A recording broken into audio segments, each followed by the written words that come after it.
Saudações mortais, bem-vindo a mais uma Consciência Mágica. E hoje eu vim falar sobre magia. Bem, o que é magia? Hoje, como no mundo moderno, a gente tende a interpretar magia aqueles poderes mágicos que eram impossíveis de serem entendidos. Um personagem hoje no mundo moderno que lança magia das mãos, o controle sobre a água, ver o futuro. Sim, magia seriam esses aspectos incríveis que a gente consegue só imaginar. Mas a verdade é que a magia, ela foi real e ela não é tão fora da realidade quanto as pessoas pensam. Claro, hoje a maior parte da magia foi criada em base de histórias e é completamente imaginativo, mas a magia como base real, ela como histórica, ela foi real. E então eu gostaria de explicar para vocês o que é magia. A magia, alguns autores definem que é mágico tudo aquilo que não se pode explicar. Se você comparasse, se você pegasse certas tecnologias que a gente tem hoje, você mostrasse para alguém de algumas centenas de anos atrás, um avião, um telefone, um celular, um computador, eles diriam que isso é magia. E eles não estariam errados, porque para eles aquilo simplesmente não teve uma progressão, simplesmente surgiu do nada e é inexplicável. A magia é isso. A magia histórica. Enfim, a magia é histórica e eu vou falar disso em outro momento, mas eu gostaria de falar hoje sobre como a magia funciona. O funcionamento da magia é muito similar ao funcionamento de ímãs e à produção de energia elétrica. Quando você quer produzir energia elétrica, o que você faz? Você pega uma bobina, resumindo muito, não é claro, não é tão simples assim, mas você pega uma bobina, exemplo, de cobre, e polarizada de forma positiva, e você pega um ímã polarizado de forma negativa, de forma positiva também, e você esfrega aqui. E essa fricção vai fazer com que os átomos, com que os elétrons se agitem aqui dentro e gere uma carga. E essa carga que está em movimento é a energia elétrica. A magia também funciona assim. Para você fazer magia, você precisa de uma fonte de energia. E como que essa fonte de energia é gerada na magia? Da mesma forma, você magia, a gente primeiro precisa estabelecer alguns nomes. Essa corrente que está circulando seria humana. Então vai lá, o que seria então essas cargas opostas? Seria o éter. Tá bom, o que é o éter? Tudo é éter. Mas assim, nós, eu, você, todos somos feitos de éter. Só que o éter ele vai além. O éter, existe um éter que ele é preso à realidade, existe um éter que ele flutua entre os universos, entre as dimensões. E esse éter é o que a gente vai definir. Então, assim, quando eu estiver falando de éter, fique claro que éter poderia ser tudo, mas o éter que eu estou definindo aqui é essa parte da existência que flutua entre as dimensões. Então, vai lá.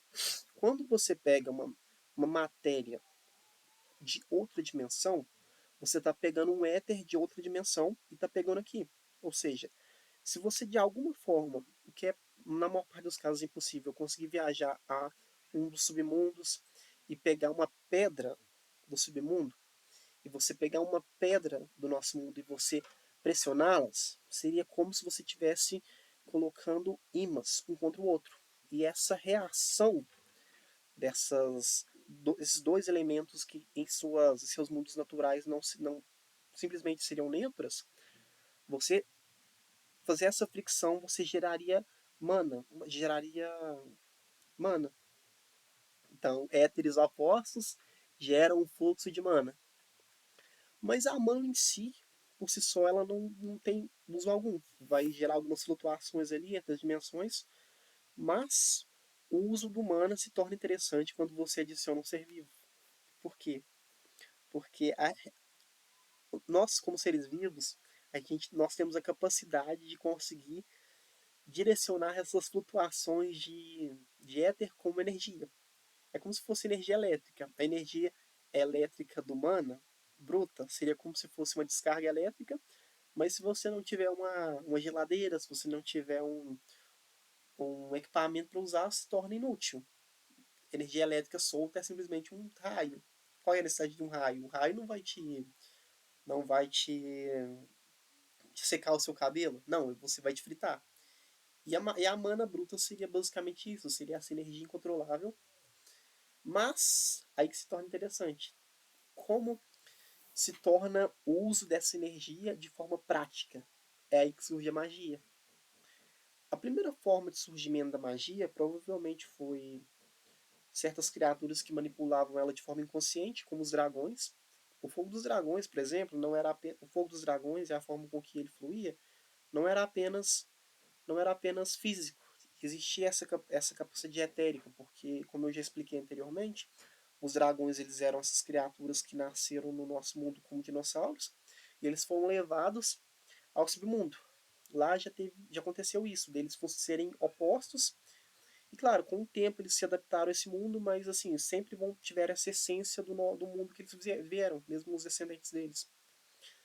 Mas é isso que também explica a ideia de dragões viverem tanto tempo. Se você pega animais do nosso mundo, eles vão, vai lá, pega aves, por exemplo, que seriam os dinossauros modernos. Elas vivem o quê? Alguns anos no máximo. E dragões provavelmente viviam os últimos espécies que nós tivemos no nosso planeta, na nossa dimensão, viveram milhares de anos. Por que isso se deve? Quando você pega um, quando você pega éter de uma dimensão e você joga em outra dimensão, você simplesmente, o tempo por si só, não vai afetar aquele ser de forma igual. Por quê? Porque a, a qualidade etérica dele está configurada a outra dimensão. Então, o tempo por si só, dentro daquela criatura, não funciona de forma igual. Então, metabolismo, tudo isso funciona de forma independente. Então, se cria esses mecanismos de sobrevivência etérico dentro do corpo. É muito interessante. Enfim, o primeiro surgimento da magia seriam com essas criaturas que conseguem usar a magia de forma natural, mas a primeira, mas igual eu falei, é como se fosse um relâmpago. Essa magia natural, ela não é controlável. E a própria criatura em si não sabe que está usando ela. A primeira forma consciente de uso de magia seriam as runas. Runas, elas seriam como, claro, é muito diferente, mas se nós fôssemos comparar com o nosso com algo contemporâneo, seriam como se fossem placas de circuito. Ou mais simples ainda, eletrodos, arduinos. Quando a energia ela passa por esses fios e você consegue direcionar ela, você consegue fazer com que esses arduinos eles tenham várias funções. Muito interessante, tá? Arduinos, procurem sobre isso. É a magia moderna. Mas as primeiras runas elas eram como se fossem arduinos. Você consegue delimitar, fazer com que essa energia passe por essas letras e elas sejam moldadas de forma a fazer com que fazer coisas fantásticas. Tá bom, então como que foi essa primeira magia? As primeiras interações da magia basicamente funcionava como ferramentas. Se você tivesse uma fonte de, vai lá, imagina, você fez uma espada usando material ou material seja orgânico ou inorgânico de outra dimensão e na nossa dimensão, tá gerando um fluxo de mana ali. E se você fizer algumas runas, com esse equipamento, você pode fazer com que uma espada se torne muito mais afiada, fazer com que um arado se torne muito mais duro, inquebrável, por exemplo. E até funções um pouquinho mais complicadas, mas a primeira interação da magia foi isso, foi esses arduinos. E à medida que a magia foi evoluindo, ela largou de ser arduino e ela começou a ter circuitos eletrônicos. Não literalmente, essa é uma comparação apenas, mas começaram a surgir coisas, por exemplo, certos equipamentos feitos pelos anões. Sim, anões são reais. Outra hora eu vou falar sobre isso, muito interessante também. Conseguiram criar várias funções, por exemplo, o martelo do Thor, sim, existiu. Espadas incríveis, anéis incríveis. E isso é um nível de equipamento. O que aconteceu? Quando surgiram os celestiais eles conseguiram usar essa energia de forma consciente. tal como os dragões, eles tinham essa capacidade inerente de associar magia, de usar humana, só que eles conseguiam direcionar ele de forma com a sua consciência. E isso abre muita porta. Por quê? A partir do momento que tu consegue distorcer o universo com essa energia que tem a capacidade de violar certas funções da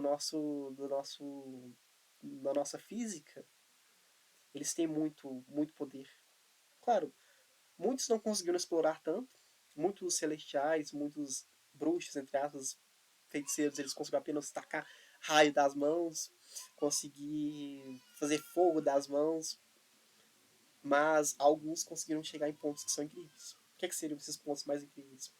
Olha, algo que eu diria que é fascinante é a transformação. Você conseguir se transformar em outra criatura. Isso simplesmente é a parte mais incrível da magia na minha visão. Porque quando você literalmente está se transformando fisicamente em outra coisa. Mas assim, tem todo um aspecto. Eu vou falar em algum outro momento sobre como esses celestiais vieram a ser, mas a magia seria isso. Ela, resumindo, seria então existe o éter, e quando você pega éter de dimensões opostas, você choca eles, você gera mana. E esse mana ele pode ser redirecionado de forma a violar certas leis da física. Claro, e isso pode ser usado em seres que usam naturalmente, como os dragões, ou até górgonas, por exemplo. O que seriam górgonas? Górgonas seriam tipo as protomedusas, seriam criaturas que têm a capacidade de congelar o alvo. Como que elas faziam isso? Eu não tive encontro com nenhuma górgona, mas eu chuto que provavelmente elas conseguiam fazer com que a vítima era infundida com certo éter e ela ficava travada, literalmente, não literalmente se tornando pedra, mas petrificando. O... E, enfim, seguindo disso vieram as runas, que foi uma forma básica de fazer ferramentas, mas depois veio a ser uma forma de criar coisas muito incríveis também. E também os deuses, os celestiais, que conseguiram manipular essa forma com a sua consciência. Bem, eu acho que eu já me empolguei bastante aqui, já fugi um pouco do assunto. E eu gostaria de agradecer a todo mundo, pedir que vocês se inscrevam no canal, vocês seguissem a página Consciência Mágica e falar que tudo que eu falo aqui seria muito mais apreciado se vocês lessem o livro A Cosmogonia Esquecida. Aí os links vão estar na descrição e eu me despeço de vocês. Tchau, até mais.